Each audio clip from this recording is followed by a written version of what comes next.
नमस्कार. नवरात्रीच्या तुम्हाला खूप खूप शुभेच्छा. देवीला कुंकुम अर्चना कसे करायचे व अंबाबाईची आवडती सेवा, चला तर आपण बघूयात. आज आपण देवीची कुंकुम अर्चना व पूजा विधी त्यामागील कारण थोडक्यात जाणून घेऊया. तसंच कोणत्याही देवी किंवा देवतांना यांचा नाम जप करत त्यांची मूर्तीला पायापासून डोक्यापर्यंत कुंकू होण्याची विधी म्हणजेच कुंकुम अर्चना होय. अर्थात देवी देवतांचे कुंकुवाने केलेले अभिषेक म्हणजे कुंकुम अर्चना. तसंच कुंकुवाचे महत्व. कुंकुवात शक्ती तत्व आकर्षित करण्याची क्षमता असते, म्हणून कुंकुवाने अभिषेक केल्यावर मूर्तीमध्ये देवी तत्व जागृत होते, शक्ती तत्वाची निर्मिती होते. लाल रंगाचा प्रकाशातून झाली आहे. शक्ती तत्वाचे समर्थक देवीची पूजा कुंकुवाने करतात. कुंकुवामध्ये असणारे गंधकातील सुगंधित वासाने ब्रह्मांडातील शक्ती तत्वाचा लहरी आकर्षित होतात. तसंच मूर्तीमधील सगुण तत्वाचे जागृत करण्यासाठी लाल रंगाचा, तसेच देवी तत्वाला प्रसन्न करण्यासाठी गंध लहरी उपयोगी येतात. म्हणून कुंकुवाला देवी पूजेत प्रथम स्थान दिले जाते. देवीला प्रसन्न करण्यासाठी कुंकुम हे प्रभावी माध्यमात मानले जाते. तसंच कुंकुम अर्चना का करावी? देवीच्या मूर्तीला कुंकुम अर्चना केल्यावर ती जागृत होते. जागृत मूर्तीला शक्ती तत्व व कुंकुवात येते. हे कुंकू आपण लावल्यानंतर आपल्याला ही देवी शक्ती मिळते. घरामध्ये मंत्र, उपचार व पूजा या आवाजामुळे नकारात्मकता जाऊन सकारात्मकता येते व मन प्रसन्न होते. तसंच कुंकुम अर्चना कधी करावे? कुंकुम अर्चना हे नवरात्रीत गुरुपुष्यामृत योग, पौर्णिमा, अमावस्या, लक्ष्मीपूजन, मंगळवार, शुक्रवार अशा विशेष दिवसाची निवड करून केली जाते. तसंच अथवा घरात नवीन देवीची मूर्ती आणले असता सुरुवातीला एकदा कुंकुम अर्चना जरूर करावे, त्यामुळे मूर्तीमध्ये देवतत्व येतात. तसंच कुंकुम अर्चनाची विधी. तामनामध्ये देवीची मूर्ती किंवा चांदीची मूर्ती, कॉईन, असं तुम्ही कॉईन घ्या, यंत्र घ्या किंवा मूर्ती घ्या, असं आपण तामनात काहीही घ्या.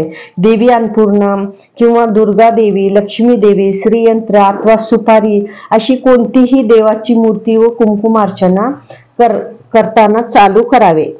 तसंच पळीने पाणी घालून शुद्ध करून घ्यावे व देवीचे आवाहन करून पूजा सुरू करावे. लाल किंवा गुलाबी रंगाचे फूल व्हावे व दीप लावावे. गाईच्या तुपाचा किंवा तिळाच्या तेलाचा दिवा लावावे. तसंच देवीचा नाम जप करत मूर्तीवर चिमूटभर कुंकू अर्पण करावे. मृग मुद्रा म्हणजे केवळ अंगठा, अनामिका आणि मधील बोट यांनीच कुंकू घेऊन देवीच्या चरणापासून मस्तकापर्यंत अर्पण करावे. तसंच मंत्र जप, नामावली पूर्ण झाल्यावर देवीची आरती करून घ्यावी. तसंच हे व्रत केल्याने मनोइच्छित फळाची प्राप्ती होते अशी मान्यता आहे. तसंच दुसऱ्या दिवशी देवीच्या मूर्तीला पुन्हा तिच्या स्थानी स्थापित करावे. कुंकू एका डब्बीत भरून रोज आपल्या मस्तकावर लावेल. हे कुंकू पुन्हा पूजेमध्ये वापरू नये. तसंच कुंकुम अर्चना पूजा करताना कुंकू हळद युक्त शुद्ध असावे. म्हणजे कुंकूची आपण हे करताना हळद युक्त शुद्ध असावे. तसंच नवरात्रीमध्ये देवीची घरोघरी उपासना केली जाते. सर्वात उच्च कोटीची सेवा म्हणजे कुंकुम अर्चना. आता कुंकुम अर्चना करायचे ते बघूया. आता आपण कुंकुम अर्चना कोणाला करतो? महालक्ष्मी, तसंच देवी आई किंवा दुर्गा माता असे कुंकुम अर्चना करतो. आता तुम्हाला मगाशी म्हणल्यासारखं कॉईन किंवा टाक, तुमच्याकडे फोटो काही नसलं तर सुपारीवर सुद्धा आपण कुंकुम अर्चना करू शकतो. देवी देवतांना आपल्याला कुंकुम अर्चना करू शकतो. म्हणजे काय? अभिषेक. देवी अंबाबाईला हळद कुंकू प्रिय आहे. जेव्हा कुंकुम अर्चना श्रीयंत्रावर करतो, श्रीयंत्राचे भगवान विष्णू व लक्ष्मी मातेचे आसन आहे.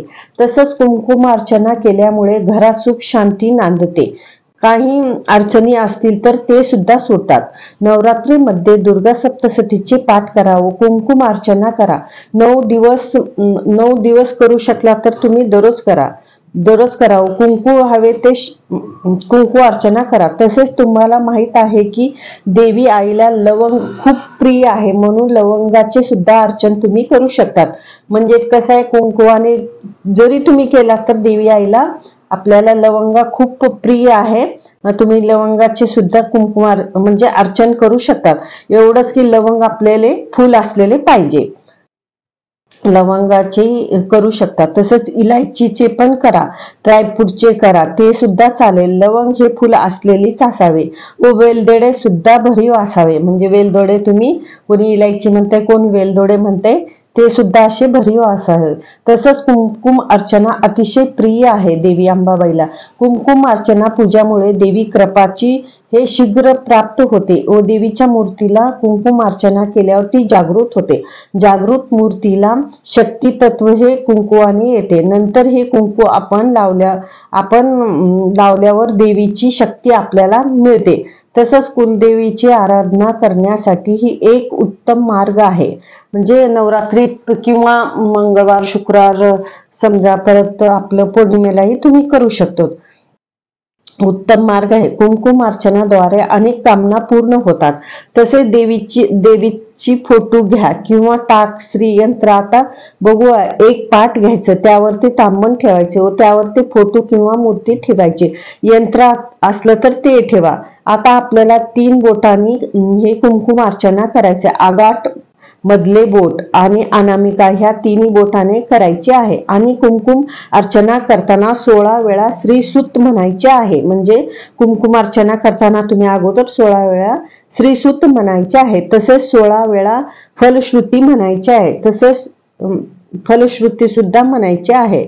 व कुंकुम अर्चना करा. ज्यांना होईल त्यांनी करा, म्हणजे ज्यांना तुम्हाला जमत असले तर करा. त्यांनी हे आपल्याला श्रीसूत आणि हे नाही झालं तर तुम्ही कुंकुम अर्चना करताना ओम ऐं ह्रीं क्लीं चामुंडाय विचे असे 108 वेळा मंत्र म्हणत तुम्ही कुंकुम अर्चना करा. म्हणून कुंकुम अर्चना करायची आहे. जर तुम्हाला हा मंत्र पण नाही जमला तर देवीची 108 नावे आहेत, ते सुद्धा तुम्ही म्हणून करू शकता. म्हणजे तुम्हाला हे मंत्र नाही जमलं तर देवी आईचे 108 नाव आहेत, ते सुद्धा तुम्ही म्हणत कुंकुम अर्चना करू शकता. असे आहेत कुंकुम अर्चना करायचे नियम व देवी अंबाबाईची सर्वात उच्च कोटीची सेवा. श्री स्वामी समर्थ.